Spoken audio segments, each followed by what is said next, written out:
इस वक्त हम शुरुआत कर रहे हैं कोरोना की खबर के साथ। लगातार हम देख रहे हैं किस तरह से यहां पर केसेस पूरे देश में बढ़ रहे हैं। ऐसे में आज स्वास्थ्य मंत्री मनसुख मांडविया राज्यों के स्वास्थ्य मंत्रियों के साथ एक बैठक कर रहे हैं। इसमें वो कोरोना के हालात के साथ साथ तैयारियों की जानकारी भी ले रहे हैं।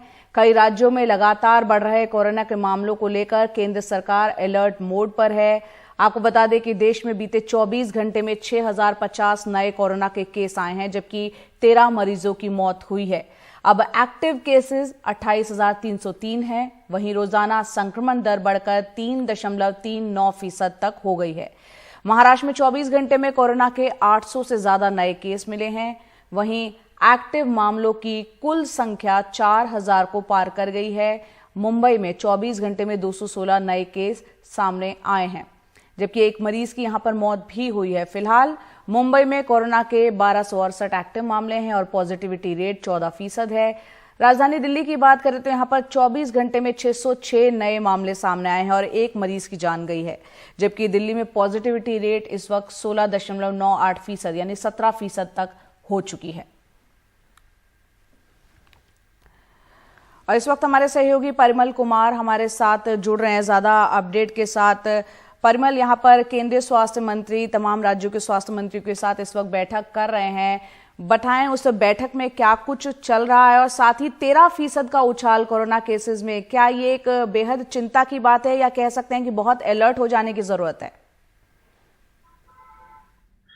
देखिए, अलर्ट जरूर होना चाहिए और खास तौर पे उनको जिनकी इम्यूनिटी बहुत अच्छी नहीं हो, जो कोमॉर्बिड हैं, जो बुजुर्ग लोग हैं, उन पे खास ख्याल रखने की जरूरत है। दूसरी नंबर चीज ये कि जिनको सिम्टम दिख रहे हैं वो पहले घर में अपने आप को आइसोलेट करें और फिर टेस्ट करवाएं। ये जानकार यही कह रहे हैं, एपिडेमियोलॉजिस्ट यही कह रहे हैं।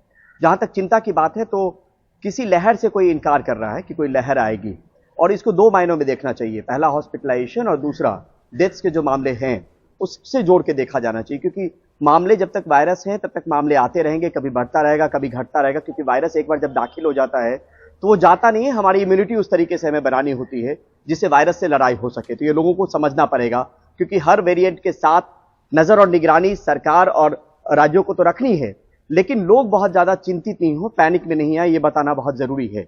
लेकिन जो सलाह जो दे रहे हैं लोग, जो जानकार दे रहे हैं, वो सलाह भी माननी जरूरी है।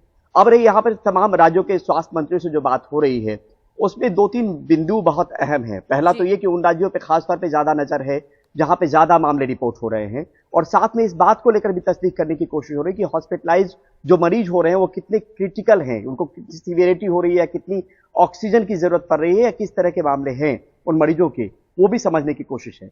तीसरी नंबर चीज ये है कि फोकस टेस्टिंग अप्रोच को बढ़ाना। अभी तक जो टेस्टिंग हम कर रहे हैं वो हॉस्पिटल में कर रहे हैं, जो ILI या सारी के जो मरीज आते हैं जिसको सीवियर एक्यूट रेस्पिरेटरी इलनेस कहते हैं, फ्लू जैसा ही होता है, तो वो मरीज जो आ रहे हैं उनकी टेस्टिंग कंपलसरी हो गई है। तो वो उन टेस्टिंग के जरिए हमें पॉजिटिविटी रेट पता चलता है। जया, पुराने वक्त में ये यूनिवर्सल टेस्टिंग हो रही थी जिसमें वो आंकड़े आ रहे थे। तो ये तमाम चीजों को लेकर बात हो रही है ताकि हॉस्पिटल इंफ्रास्ट्रक्चर को भी अपने लेवल पे दुरुस्त रखा जाए। लेकिन फिलहाल जो एपिडेमियोलॉजिस्ट हैं, जो एक्सपर्ट हैं, एक्सपर्ट वो इस बात से इनकार कर रहे हैं कि यहां पर कोई लहर आएगी। ये एंडेमिक स्टेज में है, लेकिन सतर्कता जरूर बरतनी है, क्योंकि वायरस में कब म्यूटेशन हो जाए और कब नया वेरिएंट आ जाए वो पता नहीं है। तो जीनोम सीक्वेंसिंग बढ़ते मामलों के साथ बढ़ाने की जरूरत है, और इस बात पर भी चर्चा होगी ताकि हम नए वेरिएंट की पहचान कर सके। तो ये तमाम चीजें निकलकर कुछ वक्त में आएंगी कि आखिर क्या कुछ फैसला किया गया है मीटिंग में। जी परिमल, यहाँ पर क्योंकि आप तमाम एक्सपर्ट से यहाँ पर बातचीत कर रहे हैं, आपसे ये समझना चाह रहे हैं इस बार का जो वेरिएंट है उसमें लक्षण के हिसाब से, सिम्टम्स के हिसाब से पहले के लक्षणों से वो कुछ अलग है? जैसे कि आपने होम आइसोलेशन का जिक्र किया कि लोगों को अपने आप को अगर सिम्टम्स दिखते हैं तो होम आइसोलेट वो अपने आप को कर लें, अलग थलग कर लें। क्या सिम्टम्स के लिहाज से कुछ अलग है? क्योंकि इन्फ्लुएंजा भी चल रहा है और भी कई तरह की बीमारियां इस वक्त वातावरण में है हमारे। नहीं, देखिए, सिम्टम वही है, स्ट्रैटेजी वही है। सिम्टम भी सर्दी खांसी जुकाम बुखार वाला जो सिम्टम होता है, जो आमतौर पे फ्लू में होता है और जो पुराने वक्त में होता था कोविड में, वो यही ओमिक्रॉन के सबलिनेज में भी उसी तरीके के सिम्टम है। क्योंकि फ्लू अभी चल रहा है और सिम्टम कोरोना के समान है।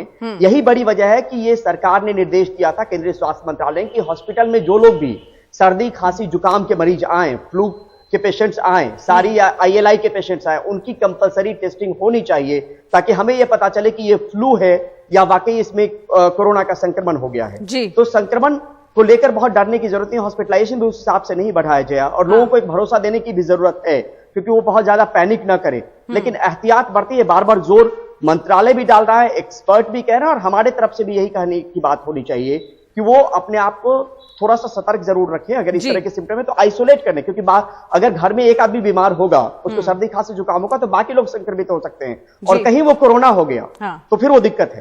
तो इसी वजह से अपने आप को आइसोलेट करने की बात। और हॉस्पिटल में जो हम देख रहे हैं मास्क फिर से एक बार रिटर्न हो गया है, वापस आ गया है, वो वही बड़ी वजह है कि हॉस्पिटल में ऐसे मरीज जो पहुंच रहे हैं उनको पता नहीं कि वो फ्लू के हैं या कोरोना के हैं। इसलिए बिल्कुल जाहिर सी बात है कि अगर क्योंकि लक्षण दोनों के, चाहे इन्फ्लुएंजा के हों चाहे कोरोना के हों, मिलते जुलते हैं, तो अगर जैसे ही ऐसे लक्षण आते हैं तो सबसे पहले अपने आप को बाकी परिवार के जो सदस्य हैं उनसे अलग थलग कर ले। और मास्क बेहद जरूरी है, सतर्क रहना बेहद जरूरी है, टेस्ट करवाना बेहद जरूरी है। ये तमाम जानकारी हमारे सहयोगी परिमल कुमार दे रहे थे। बहुत बहुत शुक्रिया परिमल इस जानकारी के लिए। और हमारे सहयोगी परिमल ने कोरोना के बढ़ते हुए आंकड़ों पर हेल्थ और पॉलिसी एक्सपर्ट डॉक्टर चंद्रकांत लहारिया से भी इस मुद्दे पर बातचीत की, वो भी सुनते हैं। इस वक्त हमारे साथ जुड़ रहे हैं चंद्रकांत लहारिया, जो कंसल्टेंट फिजिशियन है और साथ में हेल्थ एंड पॉलिसी एक्सपर्ट हैं। सर बहुत बहुत स्वागत है आपका एनडीटीवी में। कोरोना को लेकर मामले जो है अचानक बढ़ने शुरू हुए हैं, तो आपसे बीइंग हेल्थ एक्सपर्ट ये समझना चाहते हैं क्या ये किसी लहर की दस्तक है? मुझे नहीं लगता कि जो फिलहाल मामले बढ़ रहे हैं उनको हम एक लहर के रूप में देखें। उसकी वजह है कि किसी भी कोविड-19 की लहर को आने में दो चीजों को देखना होता है। एक तो मामले बढ़े और साथ में उसकी वजह से होने वाली मॉडरेट टू सीवियर इलनेस भी बढ़े। फिलहाल जो वेरिएंट सर्कुलेट हो रहा है XBB.1.16, उसकी वजह से संक्रमण की दर में तो थोड़ा तेजी आई है, लेकिन जो मॉडरेट टू सीवियर इलनेसेस होती है जिसकी वजह से लोगों को हॉस्पिटलाइजेशन होता है, वो इतना नहीं बढ़ा है। और इन दोनों बातों को अगर हम साथ में रखकर देखें तो ऐसी संभावना नजर नहीं आती कि भारत में कोई नई लहर आएगी। याद रखने की बात ये भी है कि SARS-CoV-2 जो वायरस कोविड-19 करता है, अब हमारे बीच में है, सभी जगह है। तो जब वायरस हमारे बीच में है तो समय समय पर इस तरह के उछाल और गिराव आते रहेंगे। अभी फिलहाल हम जो राइज इन द केसेज देख रहे हैं वो एक तरह से जो सीजनल राइज होता है, फ्लू की वजह से केसेज बढ़े, साथ में कोविड के भी केसेज बढ़ रहे हैं, उसकी वजह से है। लेकिन इसकी वजह से ऐसी कोई संभावना नहीं है कि नई लहर आएगी। चंद्रकांत सर, XBB.1.6 जो सबलिनिएज है ओमिक्रॉन का, उसको जिम्मेदार माना जा रहा है इन तमाम मामलों के बढ़ने के पीछे। उसकी एनालिसिस, उसकी फाइंडिंग्स क्या कहती है इस वेरिएंट को लेकर? कितनी चिंता की बात है? आपने कहा कि चिंता नहीं है, लेकिन फिर भी इसकी फाइंडिंग्स क्या कहती है, ये किस तरफ इशारा कर रही है ये जो वेरिएंट है? जैसे ही किसी वेरिएंट की बात आती है तो लोग चिंतित हो जाते हैं। आखिर जो alpha, beta, gamma, delta, Omicron, ये सारे वेरिएंट्स की वजह से हमें इतनी परेशानियों का सामना करना पड़ा। लेकिन एक मुख्य बात जो लोगों को नहीं पता होती है कि हर वेरिएंट एक समान नहीं होता है। और SARS-CoV-2 के अब तक करीब 700 से अधिक वेरिएंट आ चुके हैं। हर वेरिएंट इक्वल नहीं था। जिस वेरिएंट पर नजर रखनी होती है, जिस वेरिएंट से चिंतित होने की जरूरत होती है, उसको कहते हैं वेरिएंट ऑफ कंसर्न। और इस तरह के वेरिएंट ऑफ कंसर्न सिर्फ 5 हुए हैं। जो XBB.1.16 है वो एक रिकॉम्बिनेंट वेरिएंट है और ओमिक्रॉन का ही एक सब प्रकार है। तो जब भी कोई सब प्रकार होता है, सब वेरिएंट होता है, इसको रिकॉम्बिनेंट वेरिएंट कहते हैं। रिकॉम्बिनेंट वेरिएंट भी 100 से अधिक हुए हैं और उन अधिकतर रिकॉम्बिनेंट वेरिएंट ने कोई मेजर प्रॉब्लम नहीं क्रिएट किया। तो XBB.1.16 एक रिकॉम्बिनेंट वेरिएंट है। इसकी खास बात है कि थोड़ा सा अधिक संक्रमण करता है, लेकिन अभी तक इसका कोई एविडेंस नहीं कि गंभीर बीमारी करे या इम्यून एस्केप करे। क्या अभी इस स्थिति में हम कहने के लिए हैं, जब मामले बढ़ रहे हैं, कि कोविड अब पैंडेमिक नहीं एंडेमिक की स्टेज में जा रहा है, क्योंकि म्यूटेशन तो आने वाले वक्त में भी होते रहेंगे, तो क्या हर म्यूटेशन पे घबराने की जरूरत है लोगों को? आपने जो सब बात की वो एक महत्वपूर्ण बात है। भारत में कोविड-19 करीब 1 साल से एंडेमिक हो चुका है। एंडेमिक होने का मतलब ही यह होता है कि जो डिजीज होती है उसका इम्पैक्ट कम हो चुका होता है।